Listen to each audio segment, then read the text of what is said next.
Hola, ¿cómo estás? Me llamo Tristan, and welcome to iTaughtMe's second presentation on Ser and Estar. Today I want to clear up a grey area we have in the usage of ser and estar, which is whether or not we talk about a characteristic using ser or a condition using estar. Let's go through a few examples. Elena es bonita. Elena is pretty.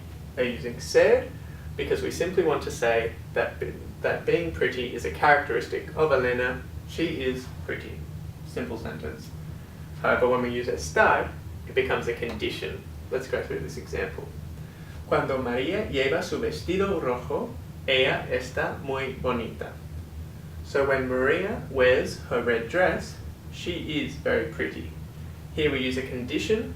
We're not necessarily saying whether or not she's a pretty girl. All we're saying is when she wears her red dress, she is very pretty. Let's go through another example. Juan es flaco. We're using ser, intrinsic characteristic. Juan is skinny. So now let's use estar, talking about a condition. Después de las vacaciones, Ernesto está flaco. So, after the holidays, Ernesto is skinny. So this is a condition. So we're not necessarily saying that Ernesto has always been a skinny person. All we're saying is after the holidays, wow, Ernesto is looking a bit thin. Maybe he didn't eat much over the holidays or something like this. So, using ser or estar can affect the meaning of what you're saying. Let's have a look at this example at the bottom. Pedro es nervioso. Here we're using ser, so it's an intrinsic characteristic of Pedro to be nervous. So we're saying Pedro is a nervous person if we use ser.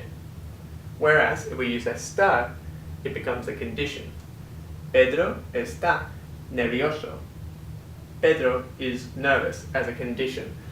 Perhaps he has an exam coming up, or there's something that's making him nervous. We're not declaring that nervousness is a characteristic of Pedro, simply that he's in a current state of nervousness. It's a condition, transitive thing. There are also some adjectives that can change meaning depending on whether you use ser or estar. For example, listo. If I were to say soy listo, that would mean I'm clever. Whereas if I use the verb estar, estoy listo would mean I'm ready.